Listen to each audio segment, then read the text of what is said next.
Hello, and welcome back to Yellow Butterfly Craft Designs. My name is Melissa McGuire, and today I am going to show you some crafts that I did for Halloween. I got supplies from several different places. One thing that you will notice when I do my crafting is that I use whatever supplies I have on hand, and that includes anything that I use for scrapbooking or paper crafting. I have several different kinds of paint. So I just use what I have and what I like, and that doesn't necessarily mean that you have to use the same thing. This is just a starting point to give you some inspiration to get crafty during the holiday season. The first thing that we are going to start off with is this little gnome. She is from a website called More Decal and Decor. The woman who runs the shop does laser cut wood pieces. She does them very well, and I really like them. They are easy to paint and to work with, as you can see from this little gnome here. I started by coloring her hat with a brush tip marker called Spectrum Noir Sparkle Pen. These are pens that have glitter in them, and that's one reason why I really like to use them on the wood, because they color nicely and they give great shimmer and glitter to a project without all the mess. I also don't have to clean paintbrushes if I use these pens to create the glitter effect with them. So I really do like these. I color her a few different colors. I also use some acrylic elephant paint for her hair, and I'm using a paint marker for her feet. Paint markers are great when it comes to coloring in little things like this, because then you don't have to pull out the whole tub of paint and a paintbrush. You can just use this marker and it gets pretty detailed, and they're really easy to use. I did not color her nose or her hands. I left them as is. And while I have a few minutes, I want to thank you for joining me today. I do ask that you don't be too critical, because this is the first video that I have put together and done a voiceover and things like that through. So please just be patient with me.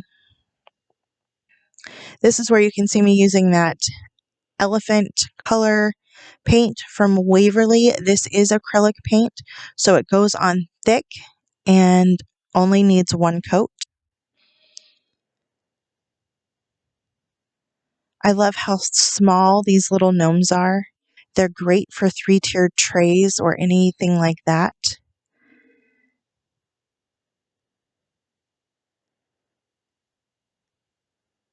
They also would make really cute gift tags for the holidays. I know that on the More Decal and Decor website, there are Christmas items and a few different little Christmas gnomes that are super cute. I did do a couple gnomes for the fall, and they're just adorable. Once everything has dried, I am taking some super glue and I am gluing on the nose, and I am gluing on her little hands with the cauldron. And then I am taking some magnets with that same super glue and super gluing them on. I hope you like it. For our next project, I am using these big orange pumpkins from Dollar Tree.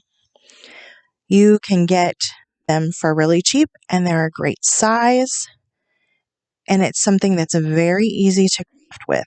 The other neat thing is they are hollow on the inside, so you can cut the tops off of these and put stuff in them, or you could even carve them like a real pumpkin. The first thing that I started with these pumpkins is painting them black. the orange is a bit too bright for me, especially for Halloween. So I spun them around a couple different times and painted them black with Waverly chalk paint and ink. I used a skewer to hold the pumpkin up so that I could paint the whole thing all at once and I didn't have to go back and paint half the pumpkin and then let it dry and then paint the other half of the pumpkin. I wanted to get it all done in one go.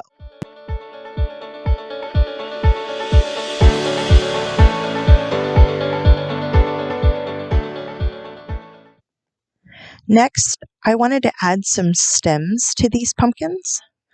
So I didn't have any tall wood pieces. All I had were these short, stubby pieces. So I had to improvise. I just glued one on top of the other, which gave me the height of a stem. Next, I took some ribbon that I had. The ribbon is from Dollar Tree. And I tied it in a bow and hot glued that to one pumpkin. And then I used a different kind of ribbon for the other pumpkin.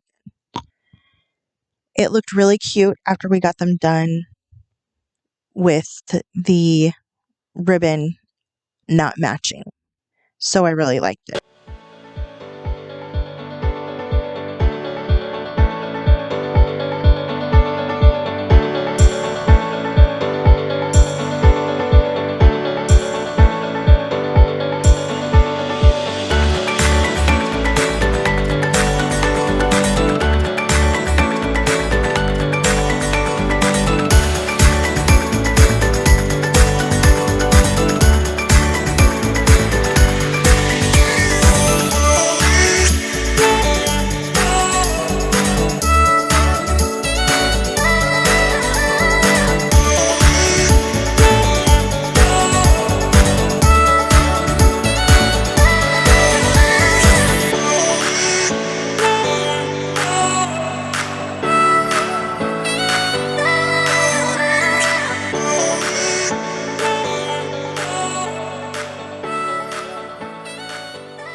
I did 4 pumpkins altogether.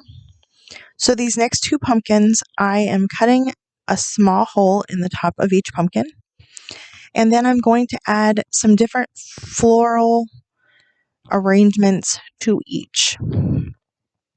On this first one, I added a bunch of sunflowers and other little flowers that I had, I believe I got from Michael's last year.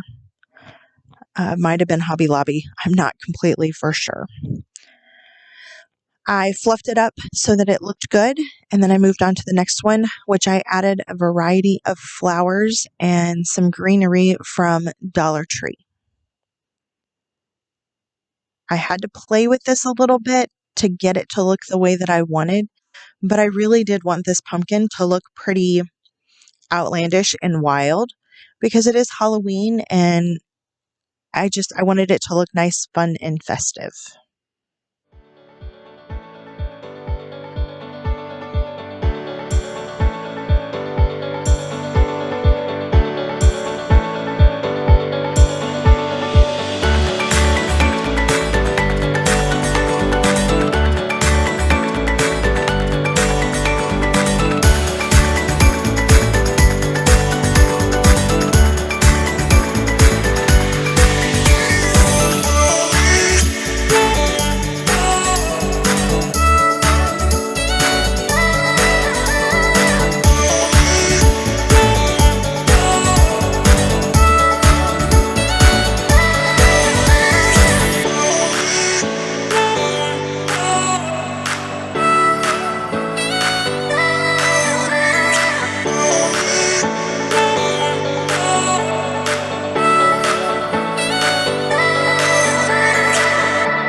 For this next project, I am painting these rolling pins.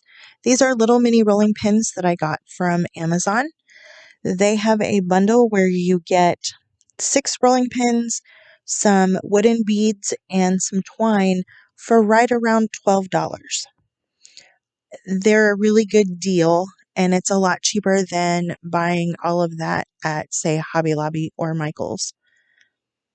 So each one of these, I just brushed on some orange acrylic paint. I didn't want them completely covered because it's Halloween, and I wanted them to look kind of beat up and rustic. The next thing I did was take a couple different kinds of ribbon. I have some orange and Halloween ribbon and some green for the next rolling pin. And I just tied the ribbon on the ends of each rolling pin to finish them off. I also take and fold my ribbon in half and then clip it so that it makes what they call a little ducktail. I just believe that that finishes off any kind of bow or ribbon a little bit better than just having these straggly edges.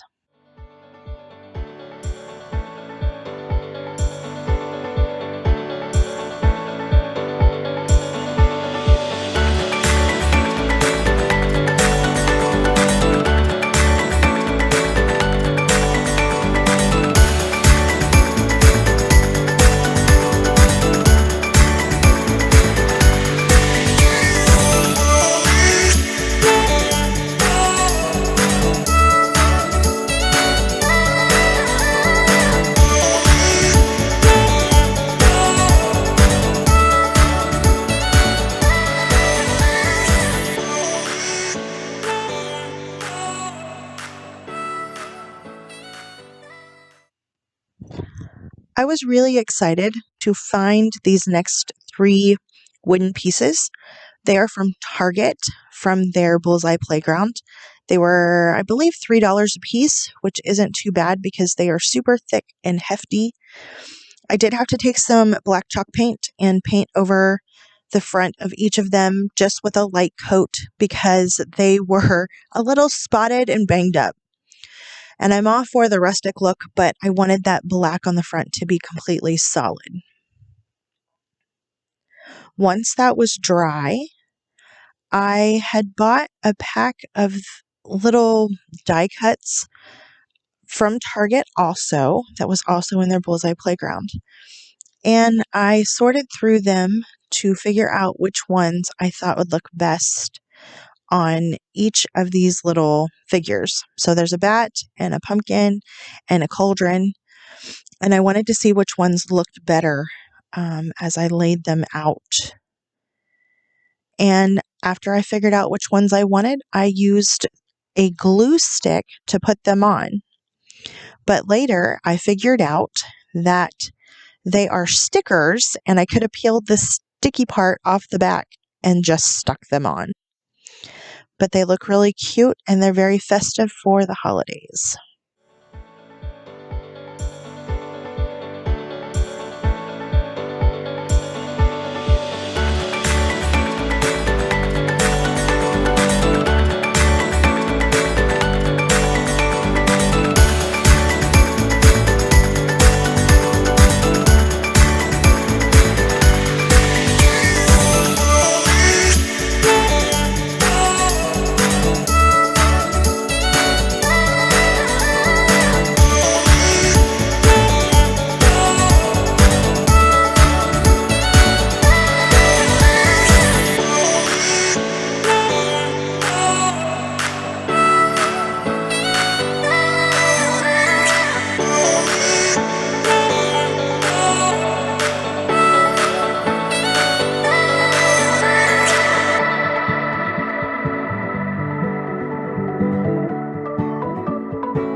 This next project makes me really happy.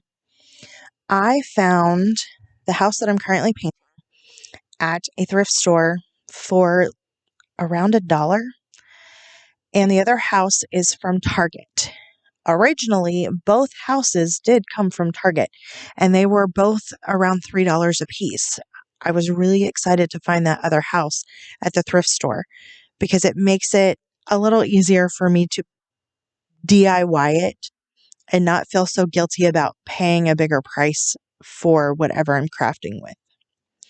So for both of these houses, I took black Waverly chalk paint and ink and I painted them front and back.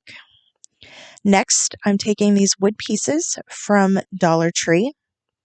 One says Wicked and one says Spooky, and I am using those Spectrum Noir brush markers again to go over the words and the hat. Now, I will say I made a mistake with the hat. I painted the hat black, and I should not have, because I also painted the houses black, so the hat was not going to stand out from the houses. I'm not really sure what I was thinking. But I painted these through and let them dry. You'll see that I painted the spooky orange and the little ghost white. That wasn't something that I showed in the video just because I don't want you to have to sit here and just watch me paint. I did try to fix the hat, but it didn't quite work. The next thing I did was took some Waverly white chalk paint and dry brushed over the houses to give them a bit of dimension because they were looking pretty flat. And even the words, when I would put the words on the houses, they just didn't stand out. Now, to dry brush, I use very, very little paint, and I use a very, very stiff brush that's more for stenciling, not necessarily painting, because it gives really good brush marks, and the brush itself is really easy to tap off a lot of the paint so that you don't get too much paint. I went from each edge and worked my way in towards the middle of the houses to do all of this dry brushing. Next, I took some of that same white paint, and this is where I was trying to make this little hat stand out a bit more, but it just wasn't working. After all of that was done and everything was dry, I took some super glue and super glued each set of words onto the houses. I didn't necessarily do them straight in my mind because it's Halloween. I figure if it's crooked, it looks a little bit better anyways. I really do hope you like this craft because it's one of my favorite that I have done for Halloween this year.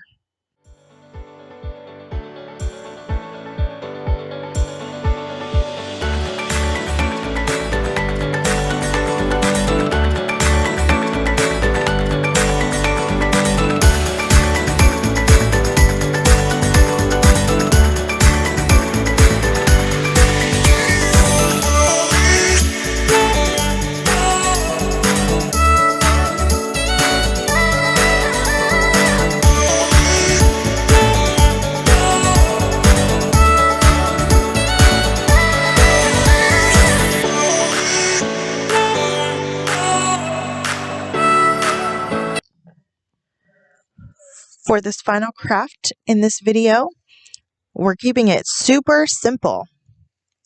I found these tombstones at Target a couple years ago, and they have sat in my craft room and I have not used them. So finally this year, I pulled them out and I pulled out my Cricut. I have an Explorer 2, and I used some 651 Oracle vinyl and cut out some monster faces and some words to put on the tombstones.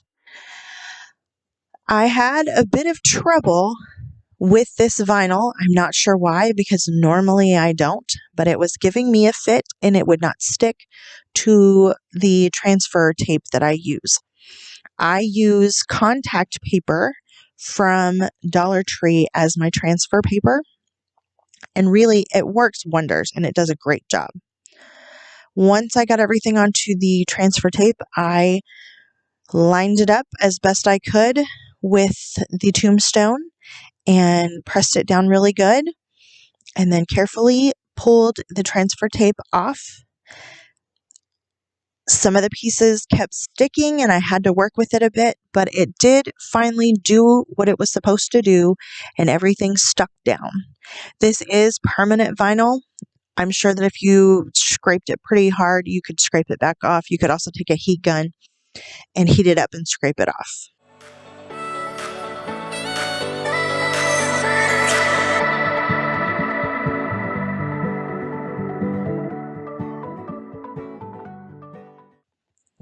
I want to thank you very much for joining me today. Please find me on Instagram and Facebook under Yellow Butterfly Craft Designs. And if you liked this video, please like and subscribe. You can hit the little button, but I can't guarantee you that Facebook's going to notify you if I post anything. So just keep an eye out. Thank you very much. Bye for now.